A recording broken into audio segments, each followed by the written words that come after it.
बता दिया था कि डायरेक्शन एंगल क्या है, डायरेक्शन रेशियो क्या है, ठीक है, क्या है, ये सब बताया था हमने।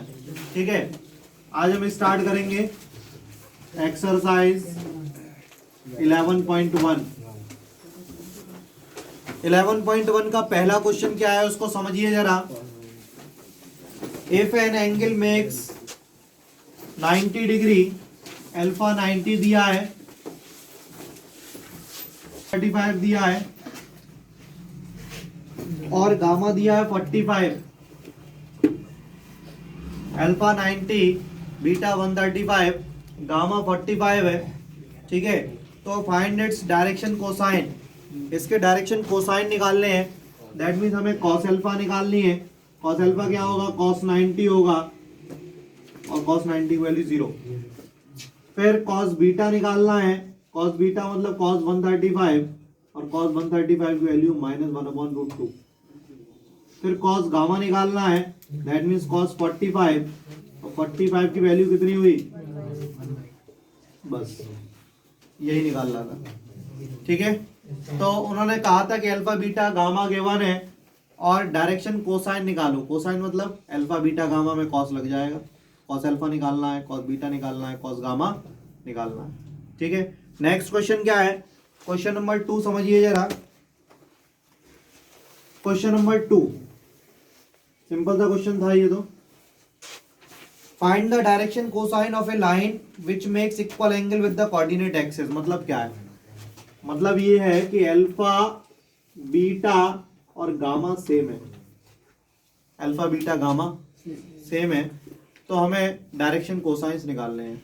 ठीक है, तो एक आपने फॉर्मूला पढ़ा होगा कि cos square alpha plus cos square beta plus cos square gamma beta plus cos square gamma is equals to 1। कल ये फॉर्मूला बताया था, ये रिलेशन होता है डायरेक्शन कोसाइंस के बीच में। ठीक है, तो इसमें तीनों अल्फा है, मतलब कॉस स्क्वायर अल्फा, बीटा भी अल्फा है और गामा भी अल्फा है। तो 3 cos square alpha is equals to 1 हो गया।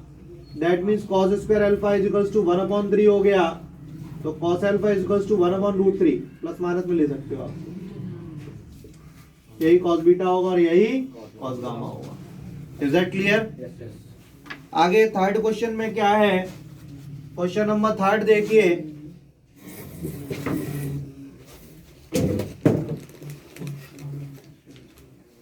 Question number 3, if A line has a direction ratio -18, मतलब a इज इक्वल्स टू -18 है, b इज इक्वल्स टू 12 है और c इज इक्वल्स टू -4 है। c इज इक्वल्स टू -4 है।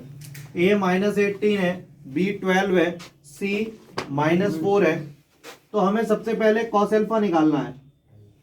कल हमने फॉर्मूला बताया था cos अल्फा या L बराबर क्या निकला था, a/√a²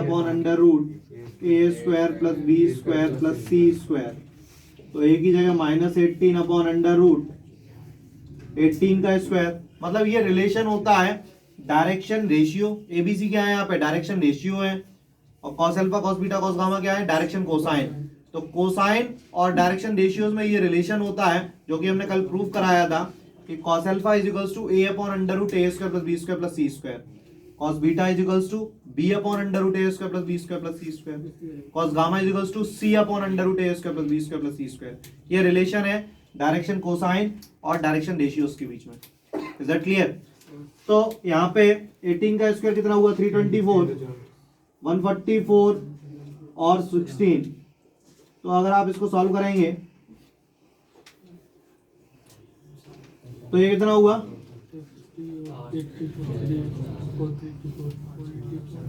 324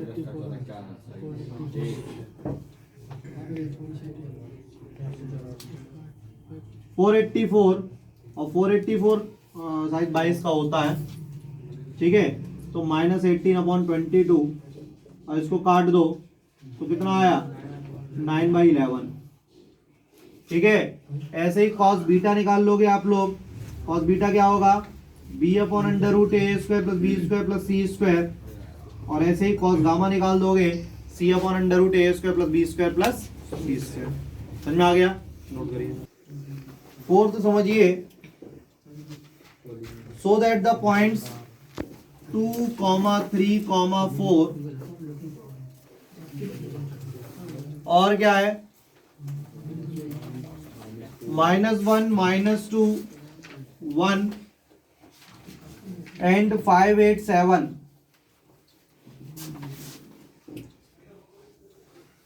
5, 8, 7 आर कॉलिनियर।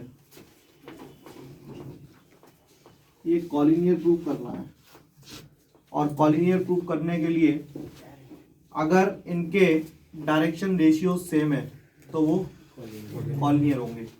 तो ए बी के डायरेक्शन रेशियो निकालो, ठीक है, ए बी के डायरेक्शन रेशियो निकालो, क्या होंगे x2 - x1, y2 - y1, z2 - z1। और BC के डायरेक्शन रेशियो निकालो, ठीक है, और देखो कि उनका रेशियो सेम आ रहा है। अगर सेम आ रहा है that means they are parallel to each other, और AB और BC जब पैरेलल हैं और B is a common point that means they are collinear. बात समझना जरा।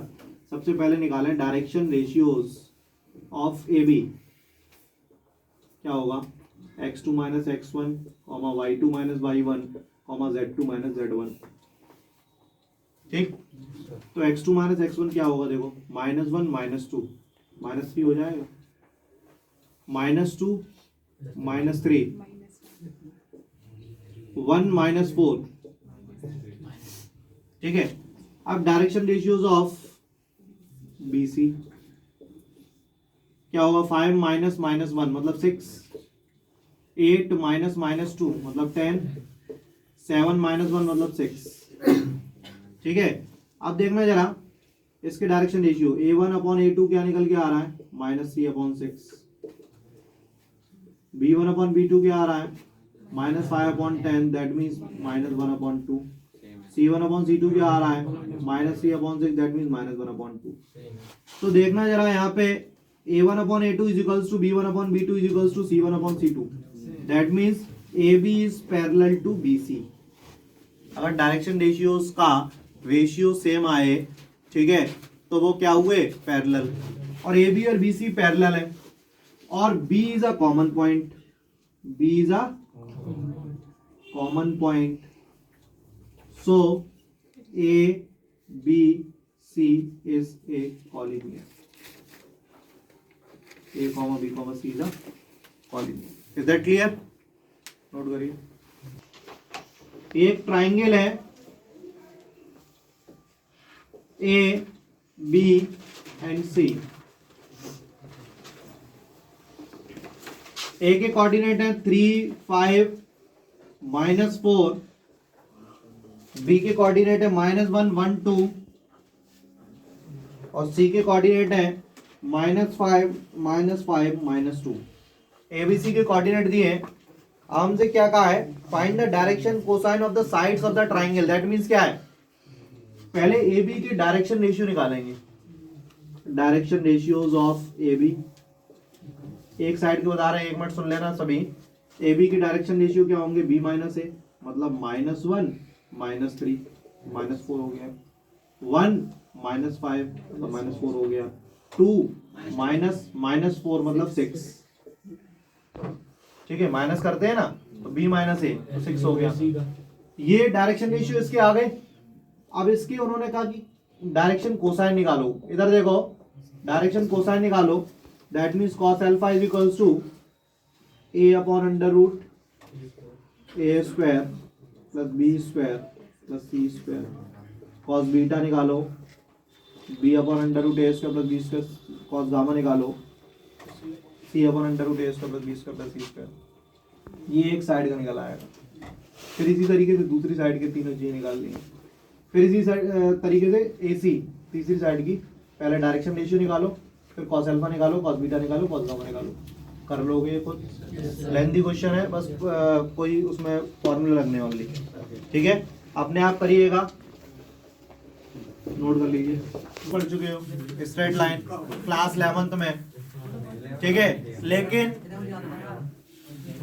2D फिगर में जो लाइन थी वो उसमें पढ़ा था आपने 2D फिगर में लाइन थी। अभी यहाँ पे एक स्पेस में लाइन होगी, space that means 3D diagram में एक लाइन है, जैसे इस रूम में कोई स्टिक रखी है, ठीक है, इसकी स्टडी करेंगे हम, ठीक है, लाइन की स्टडी करेंगे, लेकिन line in a space, line in a space. अब देखिए सबसे पहले पहला formula, equation of line, equation of a line passing through A and parallel to a vector B। एक लाइन की इक्वेशन बतानी है, equation of line passing through a vector A, एक ए वेक्टर उसको पास कर रहा है and parallel to vector B, और दूसरे वेक्टर के वो पैरेलल है। तो ऐसी इक्वेशन क्या होगी, r is equals to A plus lambda B, r is equals to A plus lambda B. बात समझ में आ रही है? r is equals to A plus lambda B का मतलब क्या है, a कोई एक वेक्टर है जो कि उससे पास हो रहा है, और b एक कोई वेक्टर है जो उसके पैरेलल है, ठीक है। तो इक्वेशन ऑफ लाइन क्या होगा, r is equals to A plus lambda B, ठीक है, कोई डाउट नहीं है। अब इसमें दो फॉर्म होती हैं, ये तो हो गई वेक्टर फॉर्म, ये हो गई वेक्टर फॉर्म। तो वेक्टर फॉर्म क्या होगी, r is equals to A plus lambda B, vector A plus lambda vector B. और अगर इसकी कार्टेशियन फॉर्म, कार्टेशियन होता है कि जिसमें पॉइंट्स दिए हों, अभी वो भी बताएं कैसे। कार्टेशियन फॉर्म होती है जैसे कोई एक पॉइंट है, बात समझना जरा, इसको लिख दो x1 y1 z1, तो ये इसके पॉइंट्स हो गए, कार्टेशियन पॉइंट्स हो गए। और इसको अगर ऐसे लिख दिया जाए x1i plus y1j plus z1k, तो ये वेक्टर फॉर्म हो गई, ठीक है। तो कार्टेशियन में इसकी इक्वेशन क्या होती है, x minus x1 upon A is equals to y minus y1 upon b is equals to z minus z1 upon c, जहां पर x1 y1 z1 passing point होंगे, पासिंग पॉइंट होंगे, और A B C direction ratios होंगे, किसके, जो parallel vector है उसके। बात समझ में आई? Where x1 y1 z1 is a passing point and abc is a direction ratio. तो एक इक्वेशन ऑफ लाइन क्या होती है, जैसे जनरल आप लोगों ने इक्वेशन ऑफ लाइन पढ़ी थी कि ax plus by plus c बराबर 0 पढ़ी थी, या y minus y1 is equals to mx minus x1 पढ़ी थी, ठीक है। और पढ़ी थी y बराबर mx प्लस c पढ़ी थी, x upon a plus y upon b is equals to 1 पढ़ी थी, ये सब पढ़ी थी। उसी तरीके से अगर वेक्टर फॉर्म में पूछी जाए कि इक्वेशन ऑफ लाइन बताओ passing through a vector and parallel to a given vector, then the equation of line is r is equals to vector a plus lambda vector b। Is that clear? और उसकी Cartesian form क्या होगी, x minus x1 upon a is equals to y minus y1 upon b is equals to z minus z1 upon c। कोई doubt? Note करिए पहले इतना। Equation of line passing through the point, passing through the point 1, 2, 3 and is parallel to the vector 3i minus 2k। अब देखो जरा, इसमें passing point अभी हमने एक फॉर्मूला बताया था कार्टेशियन वाला, क्या बताया था, x minus x1 upon A is equals to y minus y1 upon b is equals to z minus z1 upon c, यही बताया था। और उसमें बताया था आपको कि x1 y1 z1 क्या है, passing point, x1 y1 z1 क्या है, पासिंग पॉइंट। तो पासिंग पॉइंट क्या है, 1 2 3, तो x माइनस x1 अपॉन ए की जगह क्या आएगा 3, क्योंकि इसके डायरेक्शन रेशियो क्या है 3, y minus y1 upon 2, z minus z1 upon minus 2, ये आ गया, कोई दिक्कत है? ये हो गई कार्टेशियन फॉर्म। अगर वो कहे कि इसकी वेक्टर फॉर्म निकालो, तो वेक्टर फॉर्म क्या होगी, r इज इक्वल्स टू ए की जगह क्या आएगा 1i plus 2j plus 3k, यहाँ पे ऐसे ही लिख सकते हो 1i plus 2j plus 3k, a plus lambda, और b की वैल्यू क्या है 3i plus 2j minus 2k। तो ये कार्टेशियन फॉर्म हो गई और ये वेक्टर फॉर्म हो गई। बात समझ में आई? तो उसने क्या क्वेश्चन में कहा था कि an equation of line passing through the point 1 2 3 and parallel to the vector 3i plus 2j minus 2k। तो हमने क्या किया कि x माइनस x1 अपॉन ए, x1 y1 z1 मेरे पास है, ए बी सी भी है, तो वैल्यू रख दी। और इसको हमें वेक्टर बदलना है, तो वेक्टर में क्या होगा, r is equals to A plus lambda B. ठीक है, कोई डाउट, कोई दिक्कत है? नोट करिए। Equation of line passing through two vectors. एक इक्वेशन ऑफ लाइन बतानी है अगर वो दो वेक्टर से पास हो रही है, अभी सीधे दो वेक्टर से पास हो रही है, तो इक्वेशन ऑफ लाइन क्या होगी, r is equals to A plus lambda b minus a. r is equals to A plus lambda b minus a. कब? जब when a line is passing through two given vectors a and b, तो r is equals to A plus lambda b minus a. या Cartesian form देखिए, when a line is passing through two given points x1 y1 z1 and x2 y2 z2।